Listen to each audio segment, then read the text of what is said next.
Selamat pagi, selamat siang, dan selamat sore. Assalamualaikum warahmatullahi wabarakatuh. Hari ini kita di pertemuan yang ke-9 untuk mata kuliah digitalisasi dalam pelayanan kebidanan.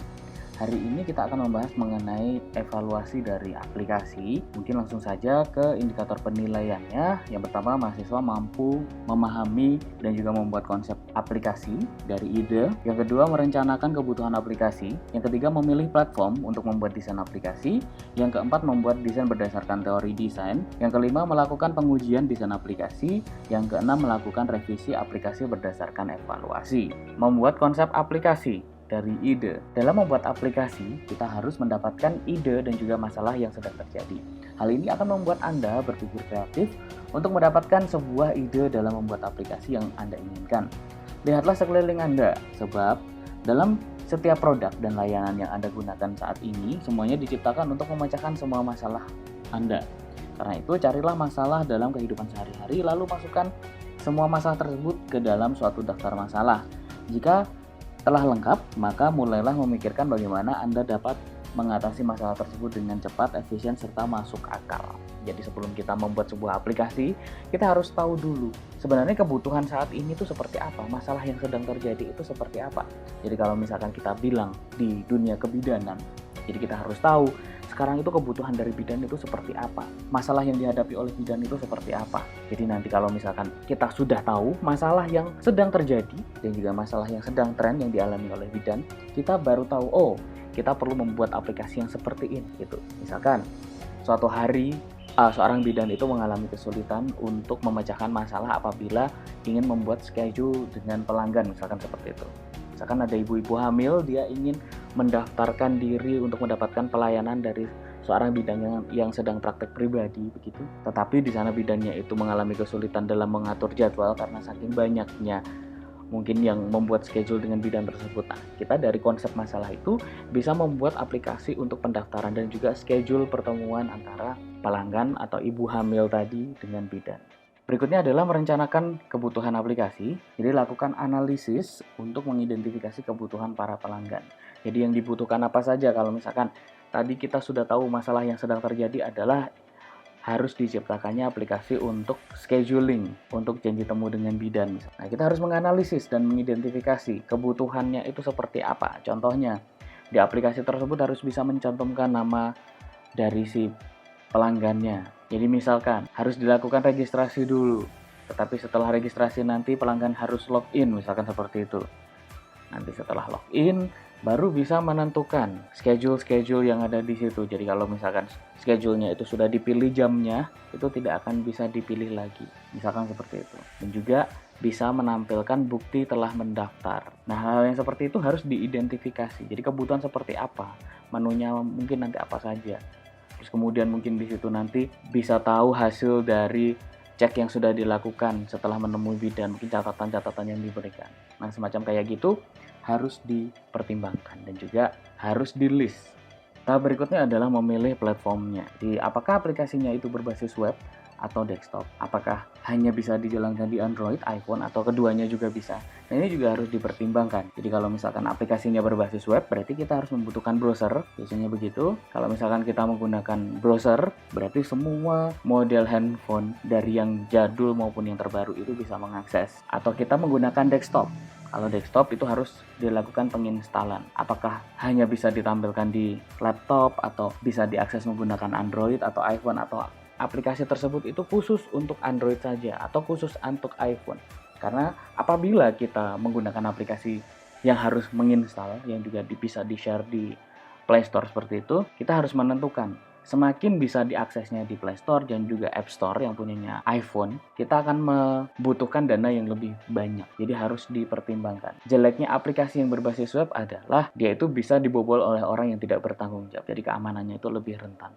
Jadi hal-hal yang semacam itu harus ditentukan mengenai platform apa yang bisa menjalankan aplikasi kita. Berikutnya adalah membuat desainnya. Jadi menyusun desain yang ideal tujuannya agar pengguna nyaman saat menggunakan aplikasi. Fitur yang bagus akan percuma apabila desain yang dibuat itu sembarangan. Jadi desain itu memang harus disusun secara bagus. Idealnya adalah desain yang harus dibuat itu harus sesuai dengan kebutuhan dari pengguna. Jadi bukan dari egoisme oleh penggunanya, tetapi kita harus tahu penggunanya itu siapa. Apakah desainnya itu harus user friendly yang mudah dikenali, atau ya dipastikan bahwa desain yang dibuat itu adalah desain yang user friendly. Jadi ketika orang bisa menggunakan aplikasi tersebut, dia langsung tahu, oh ternyata ini fungsinya untuk ini. Oh, ini bagian login nih, harus diisi bagian username-nya, atau di sini harus dicantumkan nomor HP. Nah, itu adalah desain yang user friendly. Jadi orang ketika membuka aplikasinya itu langsung tahu, oh ini fungsinya untuk ini, dan tampilannya itu cenderung lebih nyaman. Jadi harus disusun mengenai tata letaknya juga, mungkin warnanya dan seterusnya. Nanti akan saya bahas satu persatu di slide berikutnya. Berikutnya adalah pengujian desain. Saya akan memberikan contoh mengenai aplikasi yang berhubungan dengan kebidanan. Ini mungkin aplikasinya itu di Play Store ya. Tadi sebelumnya saya sudah melakukan riset. Jadi Play Store sendiri adalah suatu platform punyanya Google. Di sana terdapat banyak sekali aplikasi-aplikasi yang bisa dipergunakan untuk handphone yang berbasis Android dan juga tablet yang berbasis Android. Jadi lawannya Google Play atau Play Store itu adalah App Store punyanya Apple. Di sini saya akan mencari keywordnya adalah bidan. Oke, di sini sangat banyak sekali aplikasi-aplikasi yang berhubungan dengan bidan ya. Di sini ada aplikasi e-book. Jadi untuk melihat aplikasinya ada di sini. Kalau saya lihat di sini yang berhubungan dengan kesehatan ibu itu banyak sekali, tetapi mungkin yang sesuai dengan kebutuhan dari ibu-ibu yang mungkin dicari atau punyanya personal, misalkan ada bidan yang menggunakan aplikasi yang diupload di Play Store terus kemudian bisa diunduh oleh seseorang gitu untuk konsultasi, untuk schedule, itu sepertinya masih minim sekali. Jadi beberapa itu masih minim sekali aplikasi yang berhubungan dengan kebidanan. Begitu. Di sini kalau saya lihat ya, e-learning, ujian kompetensi dan seterusnya. Nah, temannya sendiri adalah App Store.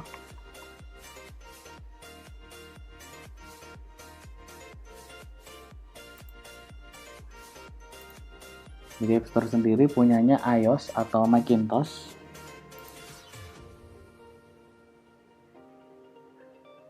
Jadi kalau misalkan pengen mencari aplikasi yang menggunakan perangkat iPhone atau iPad dan sebagainya, di sini bisa kita cari. Contohnya bidan.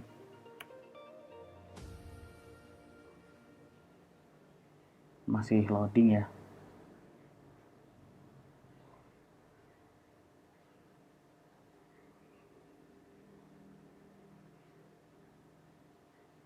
Oke, mungkin bisa ditunggu. Nah, di sini tidak ada ya aplikasi yang berhubungan dengan bidan. Jadi sangat minim sekali untuk aplikasi yang berhubungan dengan bidan, dan ini kesempatan sih kalau misalkan pengen membuat sebuah aplikasi untuk kebidanan. Oke, kita balik lagi yang Play Store atau Google Play. Jadi di sini kita bisa melihat review dari aplikasinya, tampilan interface-nya biasanya di sini ada. Nah, ini adalah tampilan interface-nya. Terus kemudian di sini ada deskripsi mengenai aplikasinya. Di sini mencatat hasil sesi asuhan ANC, IMC, dan PMC.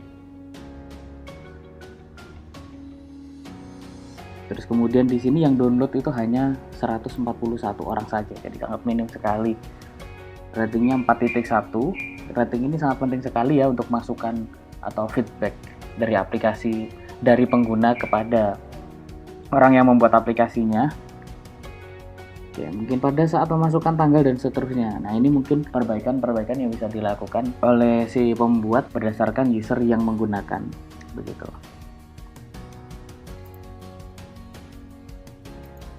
Ini ada bidanku. Ini kerjasama dengan Halodoc. Di sini tulisannya.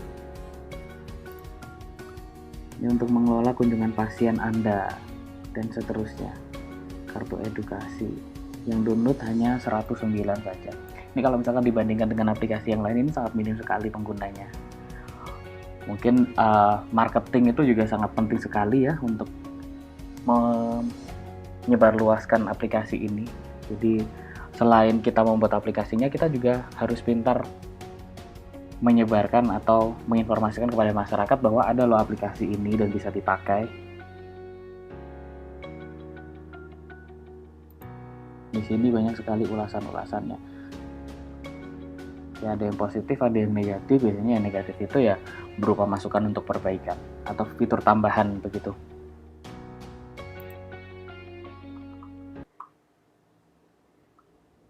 Di sini juga sudah ada interface-nya dari tampilan-tampilannya. Ini cukup bagus sekali ya. Ini yang bikin ya profesional pastinya.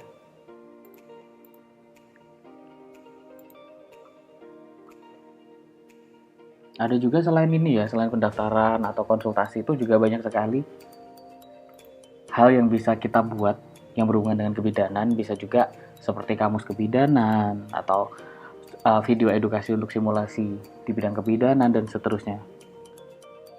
Jadi bukan hanya sekedar yang sempit saja, tetapi sangat banyak sekali. Nah, ini aplikasi Halo Bidan, aplikasi pemesanan online yang mempermudah Anda bertransaksi. Nah, kayak gini kan juga kurang ini ya, kurang informatif juga. Ini maksudnya beli apa ini? Oh, untuk KB yang download hanya 22 orang saja.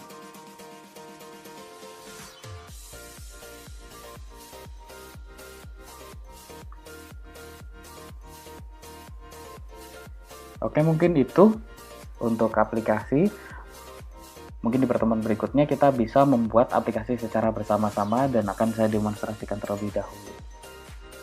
Jadi setelah aplikasi yang dibuat itu berada di toko aplikasi, maka langkah pertama adalah mengamati perilaku pengguna dari aplikasi Anda, sebab perilaku pelanggan akan memberikan informasi terbaik bagaimana cara untuk terus memperbaiki dan meningkatkan aplikasi Anda.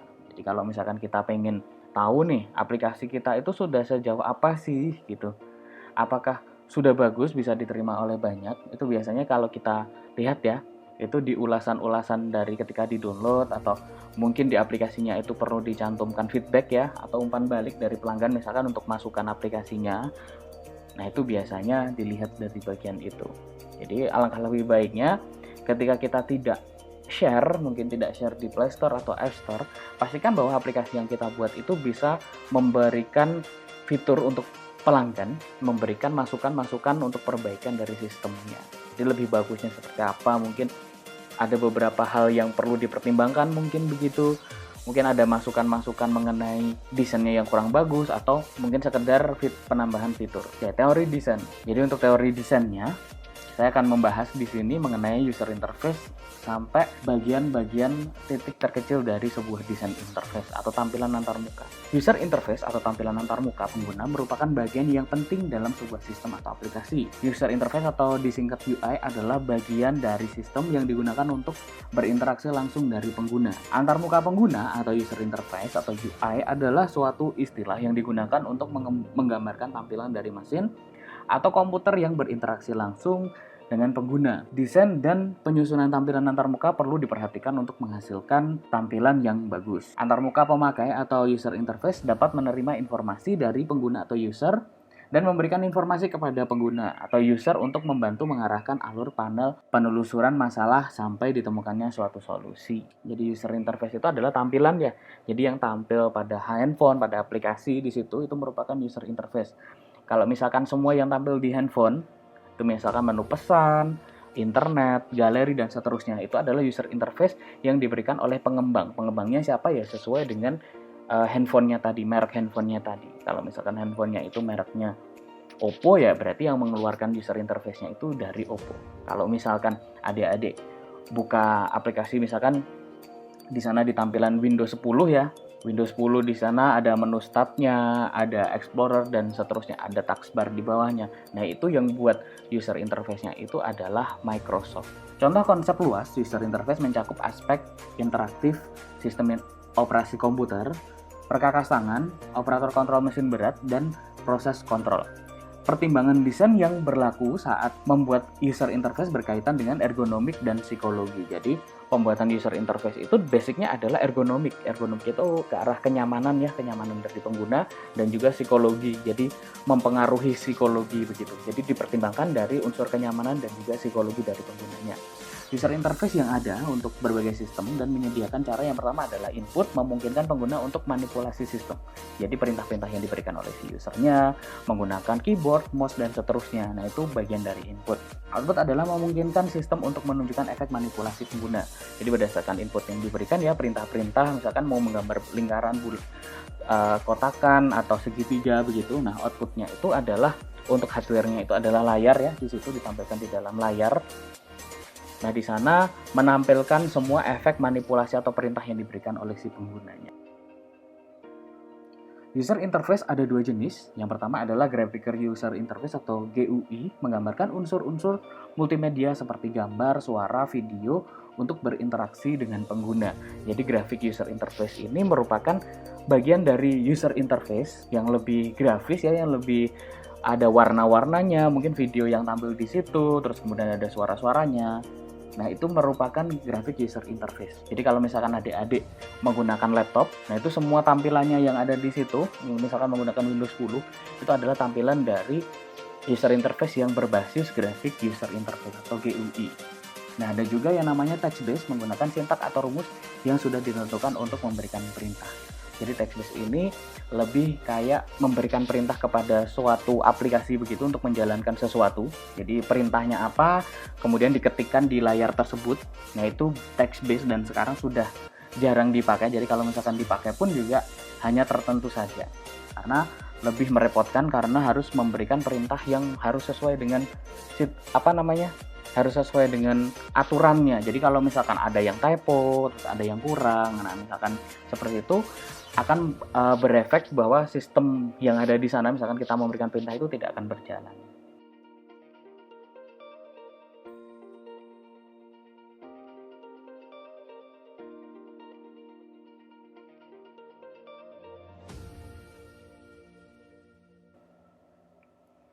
Saat ini interface yang banyak digunakan dalam software adalah GUI atau Graphical User Interface. Karena GUI memberikan keuntungan seperti mudah dipelajari oleh pengguna, yang pengalaman dalam penggunaan komputer cukup minim. Jadi semua orang itu bisa GUI karena di situ tampilannya itu adalah tampilan berbasis icon, bisa diklik, bisa di-drag, bisa dihapus dengan mudah. Bentuknya juga lebih bisa dipahami oleh semua orang. Terus kemudian berpindah dari satu layar ke layar yang lain tanpa kehilangan informasi. Jadi kalau misalkan kita menggunakan fitur multitasking yang ada di laptop itu ya, nah itu adalah salah satu dari graphic user interface. Akses penuh pada layar dengan segera untuk berbagai macam tugas atau keperluan. Jadi di sana full ya, tidak ada batasan. Kalau misalkan menggunakan text based itu akan merepotkan sekali. Jadi kalau misalkan kita ingin memberikan perintah yang bergantian ya, misalkan kita mau buka Word, kita mau buka Corel, kita mau buka Excel, kalau kita tinggal klik dan berpindah itu merupakan salah satu bagian dari graphic user interface. Tapi kalau misalkan kita menggunakan text based, kita tidak bisa memberikan perintah yang seperti itu. Jadi harus diketikin satu persatu perintahnya dan ya itu cukup membutuhkan waktu yang lama. Ada 5 tipe utama interaksi untuk user interaction. Yang pertama adalah direct manipulation, itu pengoperasian secara langsung ya. Jadi misalkan di sini contohnya adalah game.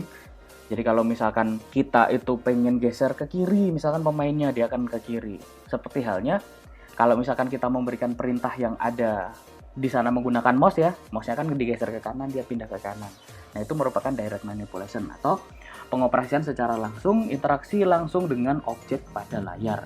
Misalkan delete file dengan memasukkan ke trash. Kelebihannya waktu pembelajaran user sangat singkat, feedback langsung diberikan pada setiap aksi sehingga kesalahan terdeteksi dan diperbaiki secara cepat. Kekurangannya adalah interface tipe ini rumit dan memerlukan banyak fasilitas pada sistem komputer, cocok untuk menggambarkan sistem visual untuk satu operasi atau objek.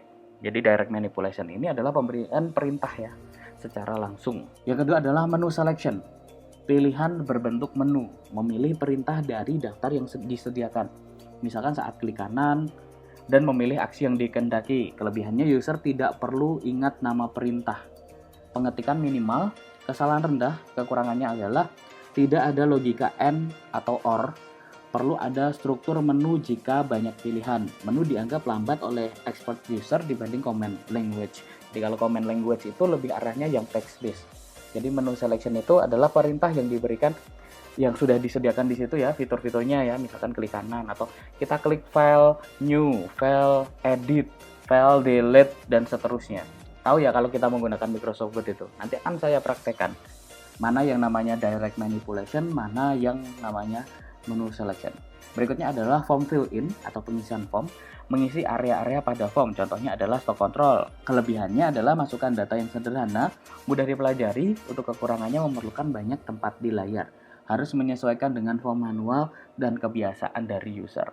Jadi form fill in ini adalah pengisian dari formulir. Jadi contohnya adalah username, password. Nah, itu isian-isian yang seperti itu namanya form fill in. Jadi harus disesuaikan dengan formulir yang secara manualnya. Kalau di rumah sakit itu ada form penerimaan pasien misalkan gitu ya. Di sana ada form penerimaan pasien, di sana ada blanko yang harus diisi, mungkin nama, nomor identitas, kemudian alamatnya. Nah, kalau di bentuk digitalnya itu namanya form fill in yang formulirnya itu bersifat elektronik. Berikutnya adalah command language, perintah tertulis. Menuliskan perintah yang sudah ditentukan program. Contohnya operating system, kelebihannya adalah perintah diketikkan secara langsung pada sistem. Misal Unix DOS command bisa diterapkan pada terminal yang murah. Kombinasi perintah bisa dilakukan, misalkan copy file dan rename nama file. Kekurangannya adalah perintah harus dipelajari dan diingat penggunanya, tidak cocok untuk user biasa. Kesalahan pakai perintah sering terjadi, perlu ada sistem pemulihan kesalahan, kemampuan mengetik perlu, jadi untuk menghindari typo ya. Jadi command language ini adalah perintah yang diberikan oleh si user atau pengguna ke dalam si komputer misalkan gitu. Nah, semuanya itu perintahnya itu sifatnya tertulis, misalkan copy file, jadi diketikin copy file dari direktori ini ke direktori ini. Jadi harus diketikkan dan juga format pemerintahnya itu harus benar. Nah, itu yang menyusahkan. Makanya sangat berbeda sekali dengan tampilan yang menggunakan dasar user interface atau grafik user interface. Yang kelima adalah natural language, yaitu perintah dengan bahasa alami, menggunakan bahasa alami untuk mendapatkan hasil. Contohnya search engine di internet. Kelebihannya adalah perintah dalam bentuk bahasa alami dengan kosakata yang terbatas atau singkat. Misalnya kata kunci yang kita tentukan untuk dicari oleh search engine. Ada kebebasan menggunakan kata-kata, kekurangannya tidak semua sistem cocok digunakan ini. Jika digunakan maka akan memerlukan banyak pengetikan.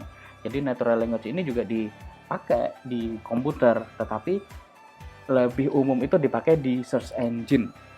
Search engine itu seperti apa ya? Google itu. Misalkan kita mencari sesuatu di Google, kita kan memberikan perintah tuh, pencarian informasi mengenai misalkan kebidanan saat ini. Berarti keywordnya yang kita gunakan adalah kebidanan saat ini. Nah, itu adalah 3 keyword yang digunakan untuk pencarian. Itu di sistem itu juga ada. Karena menggunakan natural language tadi ya, jadi tidak ada batasan untuk formatnya. Jadi berbeda sekali dengan command language. Kalau natural language itu tidak ada aturannya yang berlaku. Contohnya dipakai di pencarian Google. Berikutnya adalah design input. Jadi kalau misalkan kita ingin membuat sebuah user interface, membuat desain dari sebuah aplikasi begitu. Di sini dari Scatter pada tahun 2013 memberikan sebuah panduan untuk menyusun sebuah desain aplikasi yang mudah digunakan dengan membaginya ke dalam beberapa komponen yang berpengaruh sebagai berikut. Yang pertama, konsistensi. Jadi kalau misalkan kita pengen membuat sebuah desain, kita harus konsisten. Konsistensi dari tampilan antar muka pengguna. Jadi kalau misalkan di awal itu menggunakan warna tema yang hijau, ya sampai seterusnya itu warnanya hijau. Kalau misalkan di atas itu ditulisin menunya, tulisan menunya itu ada di atas, ya sampai semuanya itu juga harus dicantumkan di atas tadi. Dengan posisi yang sama itu namanya konsistensi. Yang kedua adalah hierarki. Jadi penyusunan hierarki kepentingan dari objek-objek yang terdapat dalam aplikasi. Jadi harus diperhatikan juga hierarkinya itu seperti apa. Kan tidak mungkin ketika seorang pengguna itu menjalankan aplikasi yang kita buat, kemudian di sana aplikasinya itu menampilkan langsung menunya. Berikutnya adalah tampilan setelah pilih menu itu ya, kemudian ada tampilan login, kan tidak mungkin. Pasti susunannya itu login dulu baru dia bisa memilih menu-menu yang ada di sana. Nah, itu masuk di dalam hierarki, jadi tingkat kepentingannya itu diurutkan. Yang ketiga adalah personality, kesan pertama yang dilihat pada aplikasi yang menunjukkan ciri khas dari aplikasi tersebut. Jadi personality tadi juga harus dipertimbangkan. Contohnya ketika kita pengen membuat kamus untuk kebidanan, contohnya seperti itu. Nah, bidan itu lebih cenderung warna yang seperti apa? Misalkan warna merah muda. Nah, berarti warna merah muda itu adalah warna yang mencirikan personality dari seorang bidan, atau warnanya merah marun. Nah, pemilihan personality itu juga harus benar-benar diperhatikan di sebuah pembuatan desain. Yang keempat adalah layout atau tata letak dari elemen-elemen di dalam sebuah aplikasi.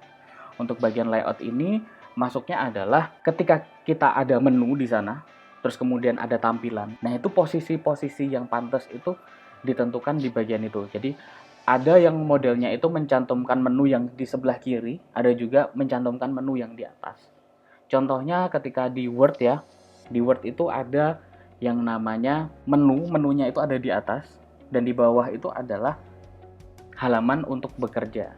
Nah, itu termasuk bagian layout. Jadi penentuan posisi-posisi dan tata letak itu merupakan bagian layout dan juga itu diperhatikan di bagian pembuatan desain user interface. Berikutnya adalah type atau tipografi yang digunakan dalam sebuah aplikasi. Jadi penentuan misalkan tulisan-tulisan yang ada di sana itu juga menjadi pertimbangan di dalam sebuah user interface. Nah, itu kategorinya adalah type atau tipografi. Tipografi itu adalah ilmu yang membahas mengenai penulisan.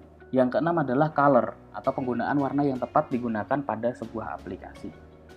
Itu juga harus dipertimbangkan. Kalau personality tadi lebih ke kesan pertama, jadi identitasnya. Tetapi kalau color ini biasanya itu dalam sebuah aplikasi itu kan warnanya bukan hanya sekedar 1, 2, 3 gitu ya. Pasti banyak sekali menggunakan warna-warna. Misalkan dari tulisannya, dari menu yang dipakai di sana, tombolnya itu harus warnanya apa.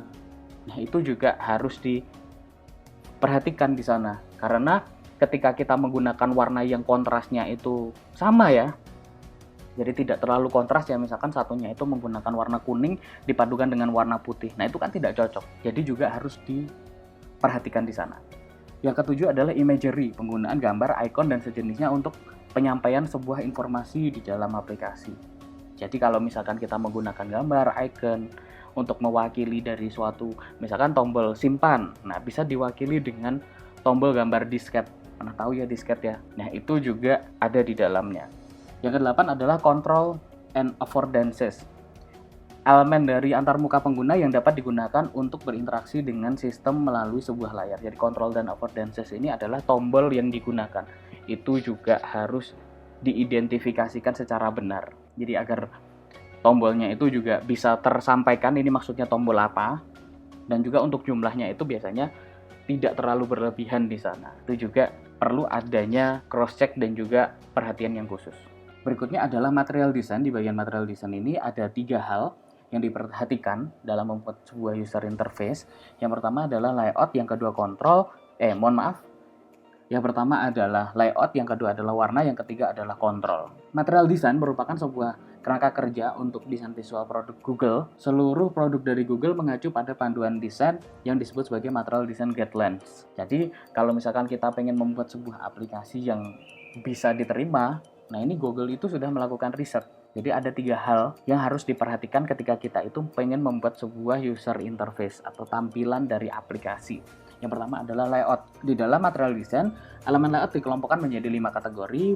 Berikut adalah kategori layout di dalam Android beserta elemen-elemennya. Yang pertama adalah unit dan measurement, melingkupi pixel density, jadi kepadatan dari pixel ya. Jadi asal informasi saja, ini untuk informasi. Jadi tampilan di situ, misalkan tampilan icon. Sebuah icon itu, sebuah gambar, tampilan yang ada di sana itu memiliki kedalaman gambar yang berbeda-beda. Jadi padatnya itu berbeda-beda. Semakin padat gambarnya itu semakin bagus. Semakin tidak padat gambarnya, tampilannya itu akan lebih cenderung istilah bahasa Jawanya itu puyeh, jadi tidak enak dipandang. Jadi itu harus diperhatikan. Ada density independent pixel atau DP, biasa disebut sebagai DPI, jadi ketebalan dari suatu tampilan, scalable pixel atau SP, dan image scaling. Jadi setiap yang ada di sana, tampilan itu memiliki kepadatan gambar yang berbeda-beda. Semakin padat, semakin bagus. Yang kedua, metric dan K-lens, melingkupi baseline grid, spacing, K-lens, increment sizing, dan touch target size. Jadi ini penentuan metrik ya, jadi berapa lingkup. Misalkan ketika kita ingin menggunakan tombol itu berapa lingkupnya. Dan berapa toleransi dari jarak ketika kita memberikan perintah, itu ada ilmunya.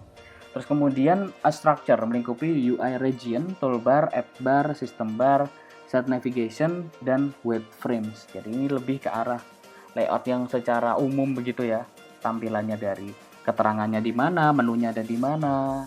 Nah, itu di bagian structure. Yang keempat, responsive UI, melingkupi breakpoints, grid, surface behavior, dan juga pattern. Kalau breakpoints itu adalah tempat dalam kode yang diinginkan itu menghentikan sementara eksekusi dari aplikasi. Nah, yang keempat adalah responsive UI, melingkupi breakpoints, grid, surface behavior, dan juga pattern. Di sini lebih ke arah toleransi ya. Kalau tadi metric calence itu mengatur tentang berapa toleransi yang diberikan. Kalau responsive UI ini lebih ke arah aturannya berdasarkan pemberian perintah yang dilakukan di sana. Terus berikutnya adalah split screen. Split screen itu melingkupi usage, behavior, dan juga layout. Jadi split screen itu adalah pembagian dari layarnya. Berapa jumlahnya untuk menu di atas, terus kemudian halaman kerjanya ada di tengah, terus kemudian di bawahnya itu ada keterangan. Nah, itu arahnya itu lebih ke arah split screen atau pembagian dari tampilan yang diberikan di sana. Berikutnya adalah warna. Warna yang digunakan untuk menarik perhatian dari pengguna harus diletakkan secara strategis, dan penggunaan warna yang konsisten juga akan membantu pengguna untuk memahami aplikasi tersebut. Ini ada teori psikologi warna dari Goethe dan juga Itten. Jadi setiap warna itu memiliki dampak sendiri untuk penggunanya. Jadi ada psikologisnya. Jadi ketika kita pengen membuat sebuah user interface itu juga harus diperhatikan warna yang paling cocok itu seperti apa. Karena setiap warna itu memberikan dampak yang berbeda kepada penggunanya. Di sini ada warna kuning, orange, merah muda, biru, ungu, merah, hijau, coklat, putih, dan juga hitam. Jadi setiap warna di sini itu memiliki makna dan juga menimbulkan kesan untuk penggunanya. Jadi kalau warna merah muda, warna ini melambangkan keromantisan, kelembutan, kasih sayang, cinta, dan juga feminim. Ini paling cocok ini kalau misalkan kita pengen membuat sebuah tampilan aplikasi itu yang berdasarkan user interface-nya itu menggunakan warna merah muda. Di sana ada warna biru, diasosiasikan dengan kecerdasan, komunikasi, kepercayaan, efisiensi, ketenangan, lugas, logika, kesejukan, protektif, refleksi, kooperatif, integritas, dan juga sensitif. Dan masih banyak lagi ya. Jadi setiap warna itu memiliki kesan yang berbeda-beda. Jadi pastikan ketika kita pengen membuat user interface, kita juga harus menentukan warna yang paling cocok. Jadi bukan asal buat saja, tetapi harus dipertimbangkan karena setiap warna itu memiliki dampak yang berbeda-beda kepada pengguna. Berikutnya adalah kontrol. Ini yang terakhir ya. Kontrol merupakan segala sesuatu yang memungkinkan pengguna berinteraksi dengan data melalui tampilan antarmuka. Sebuah kontrol, baik itu berupa tombol atau icon, harus menunjukkan bahwa pengguna dapat berinteraksi dengan kontrol tersebut. Istilah kontrol dalam material design disebut sebagai komponen dan mencakup banyak sekali komponen-komponen kontrol yang ada di dalam sebuah aplikasi seperti tombol, slider, tab, text field, dan lain-lain. Nah, nanti kalau misalkan kita sudah membuat desainnya berdasarkan teori desain ini, itu biasanya dilakukan evaluasi desain ya. Jadi evaluasi desain ini dilakukan kepada pengguna. Nanti feedback yang didapatkan itu nanti akan dilakukan proses revisi desain, jadi perbaikan desain berdasarkan masukan tadi, kemudian dilakukan revisi lagi. Jadi sampai secara berulang-ulang begitu. Jadi sampai desainnya itu mendekati yang ideal. Jadi lakukan perbaikan berkali-kali dengan melakukan pengujian desain lebih dari sekali. Jadi jangan hanya sekali saja. Desain yang sempurna memang tidak ada karena desain merupakan preferensi dari pengguna dan pasti memiliki kekurangan dan juga kelebihan. Pastikan bahwa desain yang dibuat merupakan mayoritas yang sedang tren saat ini. Jadi pastikan ketika kita pengen membuat user interface, ya paling nggak kita membuat sebuah desain itu yang sedang tren saat ini, begitu. Jadi awalnya kita juga bisa melakukan studi literatur dulu atau kita melakukan observasi dan juga survei terhadap aplikasi yang sedang tren sekarang. Nah, kita bisa mencontoh dari situ. Oh, ternyata trennya seperti ini. Tadi kalau misalkan berdasarkan teori si Google ya, dia punya yang namanya material design, dan material design itu sudah diuji oleh si Google bahwa tampilan material design itu sudah ideal dan juga bisa dipergunakan dari segi teori-teorinya di sana. Begitu. Oke, mungkin saya akan membahas mengenai beberapa hal. Tadi juga ada ya tadi ya, kayak form fill in, coba.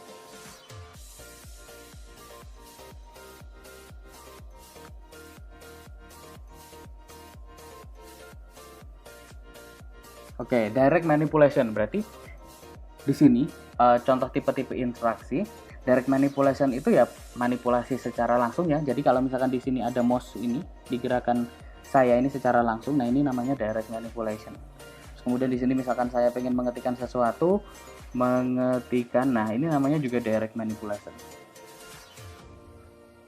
Terus kemudian ada menu selection. Jadi di sini misalkan saya pilih menu. Nah, ini namanya menu selection.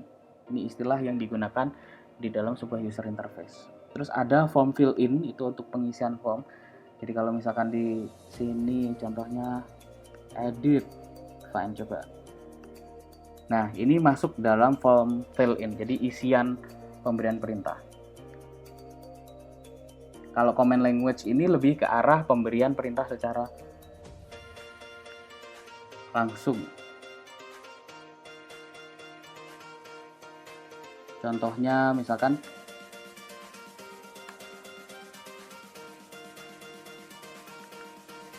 ini mungkin agak susah sih kalau bagi pengguna yang awam gitu. Jadi kalau misalkan di sini saya memberikan perintah copy file dari directory. Nah, ini adalah salah satu bentuk dari command language. Jadi perintah yang diberikan di sini. Ini namanya command language. Tapi kalau misalkan dia basicnya adalah natural language, mungkin akan saya contohkan. Oke, bagian natural language di sini akan saya contohkan. Jadi kalau misalkan kita pengen melakukan pencarian di Google contohnya, nah ini kita bisa menggunakan konsep natural language. Jadi tidak ada aturan khusus ya di sini ya. Misalkan kebidanan saat ini 2021. Di sini nggak ada aturan khusus. Ini namanya natural language.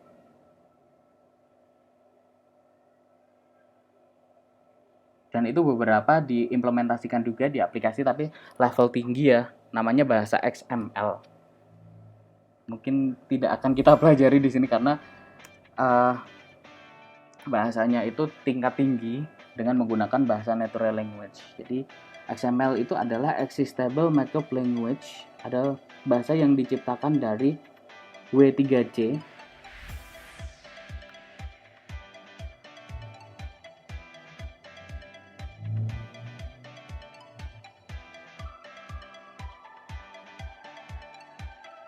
Oke, mungkin ini akan saya buka. Apa itu XML dan peranannya untuk pemrograman? Kalau misalkan kita berkecimpung di dunia pemrograman, ya mungkin dari XML ini juga akan lebih friendly gitu, akan tahu.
Oke, jadi kalau misalkan kita berkecimpung di pemrograman ya, mungkin adik-adik juga tidak terlalu tahu tentang pemrograman. Di pemrograman itu ada yang namanya XML.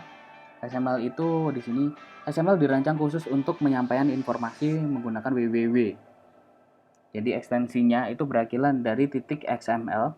Itu penggunaan XML untuk pemrograman web interaktif cocok sekali. Selain mudah dimengerti, struktur elemennya karena menggunakan teks sesuai dengan keinginan kita. Nah, itu adalah salah satu contoh implementasi dari natural language atau bahasa alami. Begitu. Oke, mungkin kita tidak akan membahas itu karena ini bahasa level tinggi, jadi akan mudah dipelajari oleh programmer mungkin yang mendapatkan basic-basicnya. Mungkin kurang lebihnya itu dari saya. Semoga bisa bermanfaat buat adik-adik semuanya. Saya akhiri, wassalamualaikum warahmatullahi wabarakatuh.